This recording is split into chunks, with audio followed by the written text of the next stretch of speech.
যখন এই পৃথিবী প্রবলভাবে প্রকম্পিত হবে, একদিন হবে তো নাকি, এবং কিয়ামতের আগে আগে বেশি বেশি হবে। কিছু কিছু পাপের কারণেও হবে, তার মধ্যে মাদকদ্রব্য আছে, গান বাজনা বাদ্যযন্ত্র আছে, তার মধ্যে আমানতের খেয়ানত আছে, অশ্লীলতা বেহায়াপনা আছে। যে পাপগুলোর কথা বললাম এগুলোর সাথে কি টাউন হল আগে থেকে সম্পৃক্ত না সম্পৃক্ত না? জি। যখন ভূমিকম্প আসবে প্রবল ভাবে, এটা কিয়ামতের ভূমিকম্পের কথা বলা হচ্ছে। ওয়া আখরাজাতিল আরদু আসকালাহা, জমিনের নিচের যে সম্পদ, এই যে সোনা দানা যা খনি আছে এগুলো আল্লাহ পাক বের করে দিবে, জমিন বের করে দিবে। ওয়া আখরাজাতিল আরদু আসকালাহা ওয়া ক্বালা আল ইনসানু মা লাহা, মানুষ বলবে পৃথিবীর কি হলো আজকে। ওই দিন যে মানুষগুলো বেঁচে থাকবে তারা বলবে পৃথিবীর আজকে কি হলো।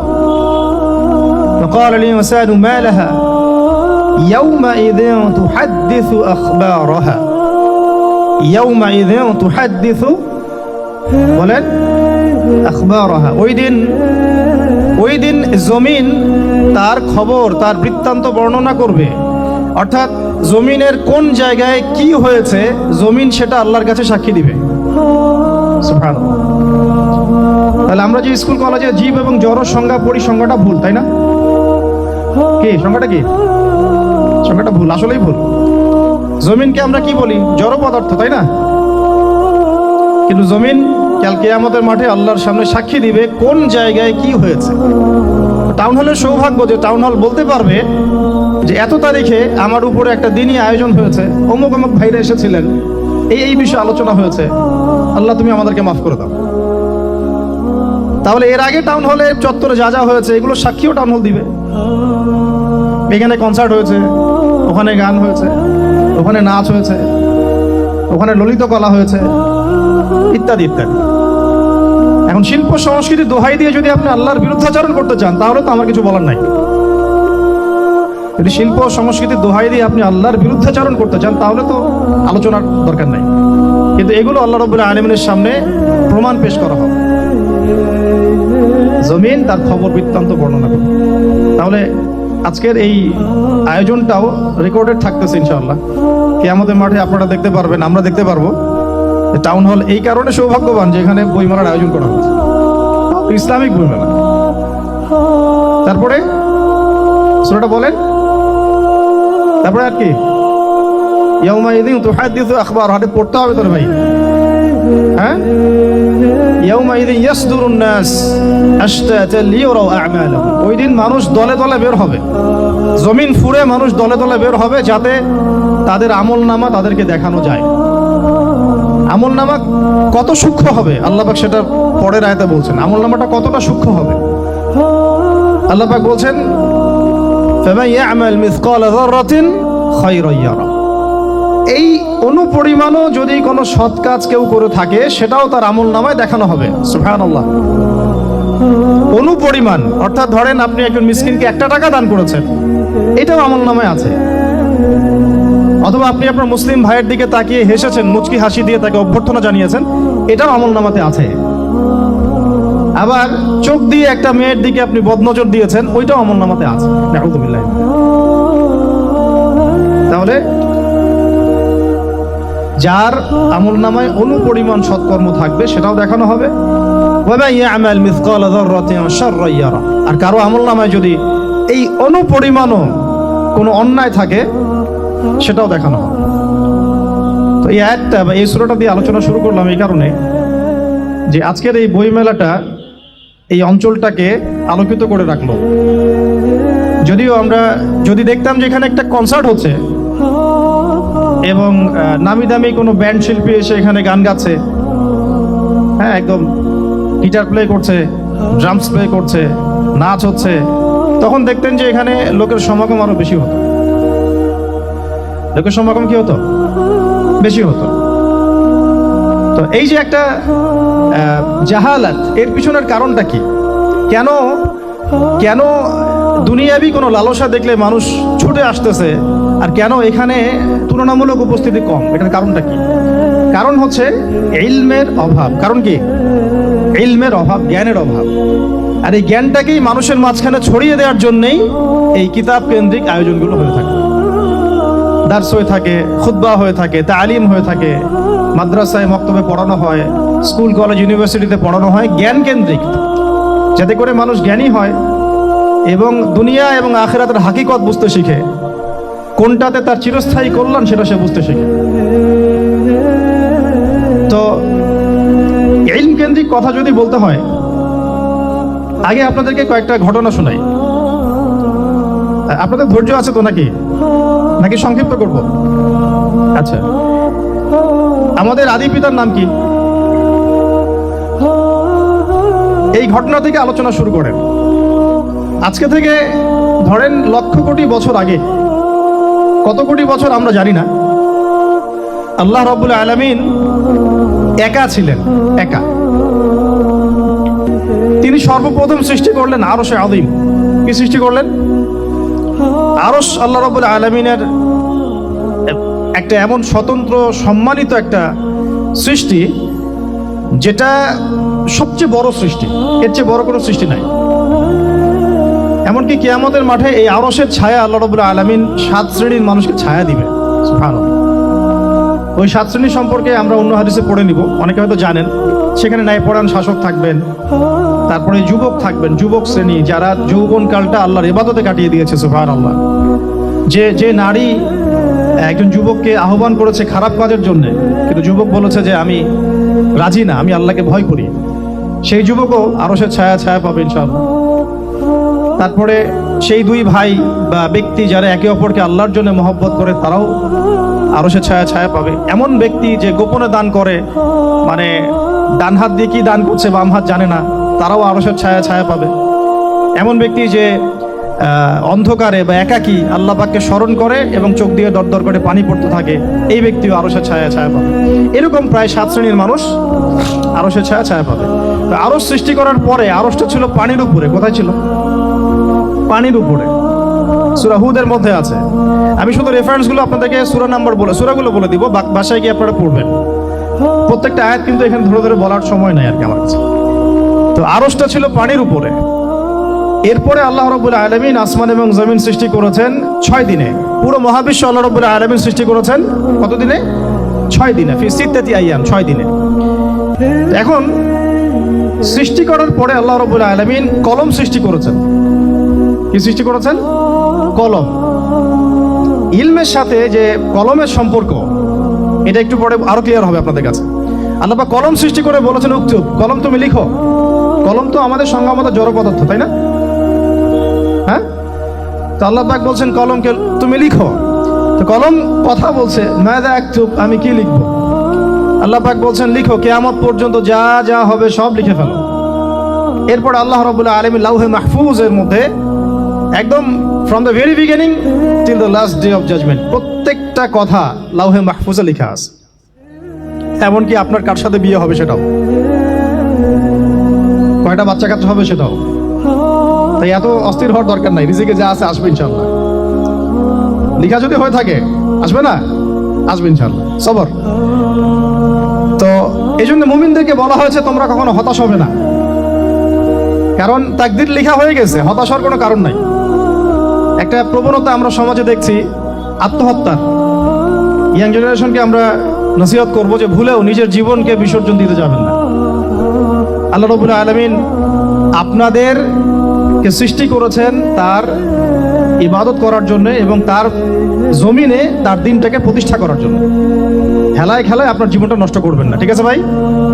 আল্লাহ বোঝার তৌফিক দান করেন। তো কলম সৃষ্টি করার পরে কিয়ামত পর্যন্ত সব লেখা হয়ে গেছে। এখন আমাদের এই পৃথিবীতে তো মানুষ ছিল না, ছিল? এদিকে মনোযোগ দেন। এই পৃথিবীতে কি আগে মানুষ ছিল? এই পৃথিবীতে আগে কি ছিল তাহলে বলেন? হ্যাঁ, মাশাআল্লাহ। এই পৃথিবীতে আগে কি ছিল? এখন ওরা নাই। সবার সাথেই কিন্তু একটা করে আছে, কমপক্ষে কয়টা করে? সবার সাথে কমপক্ষে একটা করে। আর কোন কোন জায়গা আছে যেখানে জিনের বড় বড় আকড়া আছে। পৃথিবীতে যে জায়গাগুলো থেকে ইসলাম বিরোধী অপতৎপরতাগুলো চলে, ওখানে জিনের আকড়া বেশি। কথা বুঝতে পারছেন?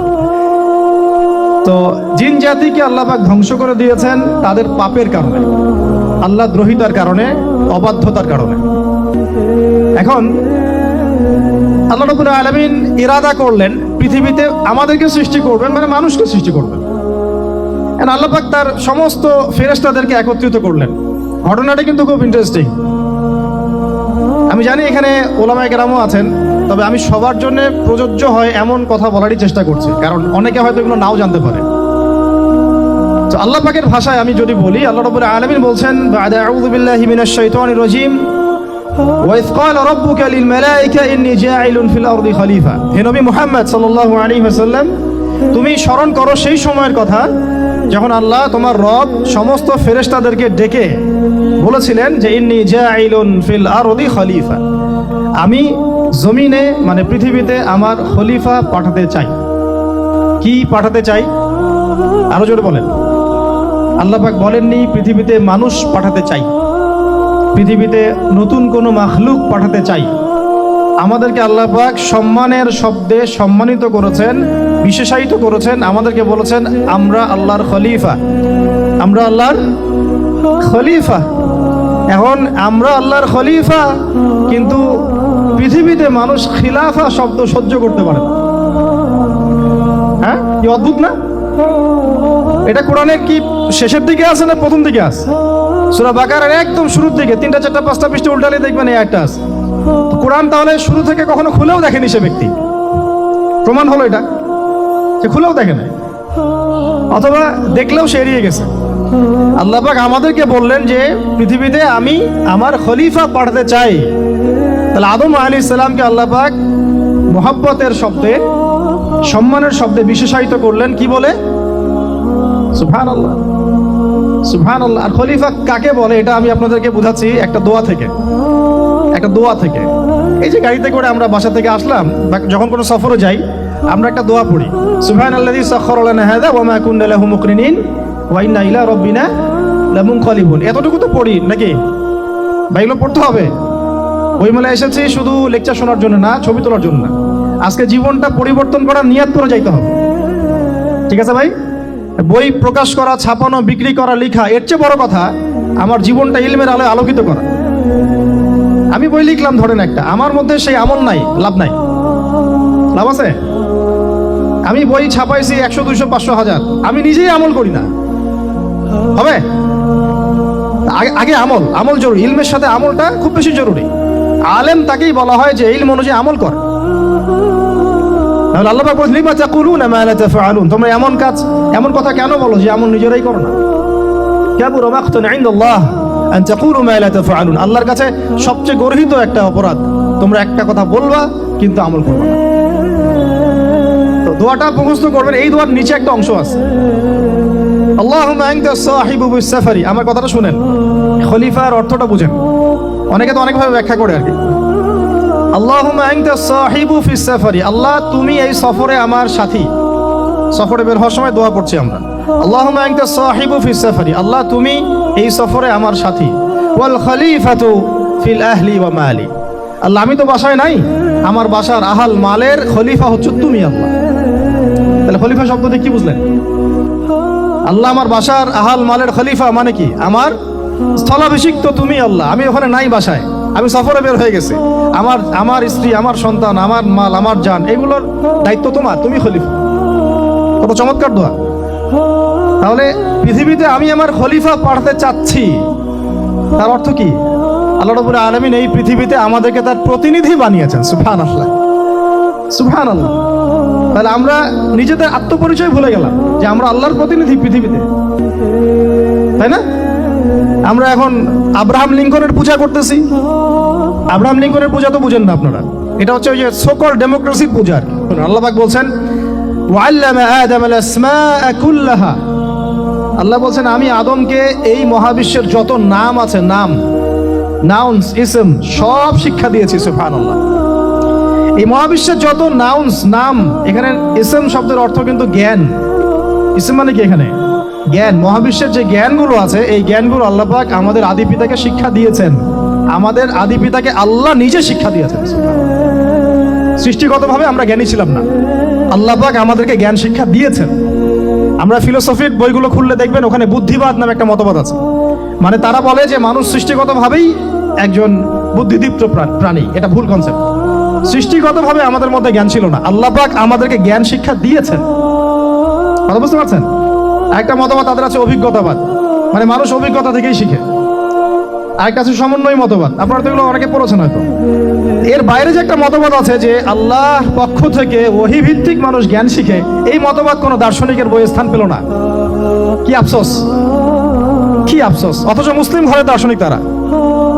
আমরাও পড়েছি ভাই 4 বছর এই কারণে গেলে। কি আফসোস! আল্লাহ পাকের ওহীর পক্ষ থেকে যে জ্ঞান আসতে পারে এইটা কনসেপ্টই নাই।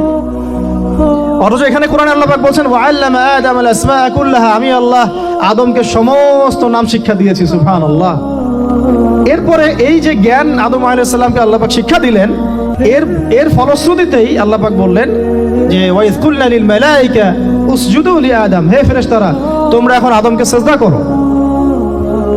কি ফেরেশতাদেরকে দিয়ে আল্লাহ পাক আমাদের পিতাকে সিজদা করালেন কিসের মানদণ্ডে? কিসের কারণে? জ্ঞানের কারণে। জ্ঞানের কারণে ফেরেশতাদেরকে আল্লাহ পাক বললেন যে এই নামগুলো বলে দাও তো তোমরা। তারা বলতে পারলো না। তারা বলল লা ইলম আল্লাহুম্মা লা ইলমা লানা ইল্লা মা আল্লামতানা, আল্লাহ আমাদের তো সেই জ্ঞান নাই, শুধু ওইটুকু জ্ঞান আছে যা আপনি আমাদেরকে শিখিয়েছেন। তখন আল্লাহ পাক বলেছিলেন যে আমি যা জানি তোমরা তা জানো না। আমি কি বলি নাই যে আমি আসমান জমিনের গায়েবের সব খবর জানি? তখন আল্লাহ বললেন যে তোমরা সবাই সিজদা করো আদমকে। তাহলে আমাদের পিতাকে খলিফা করা হলো, জ্ঞান শেখানো হলো, আল্লাহ পাক নিজে শেখালেন, ফেরেশতা মণ্ডলীদের দিয়ে সিজদা পর্যন্ত করালেন। কিসের মানদণ্ডে? আরো আসতে বলেন, জ্ঞানের মানদণ্ডে। এখন যদি আমরা একটু প্রশ্ন ছুড়ে দেই নিজ নিজ বিবেকে, আমরা কি সেই ওহীর 10টা সূরাও শিখেছি? 10টা পারা কি পড়া হয়েছে কখনো? 10টা সূরারও কি অর্থ জানি? অনেকে তো 10টা আয়াতের অর্থ জানি না। আমরা কি সেই ওহীর 10টা হাদিস শিখেছি? তাহলে আমরা কোথায় সম্মান খুঁজতেছি? পশ্চিমাদের কাছে?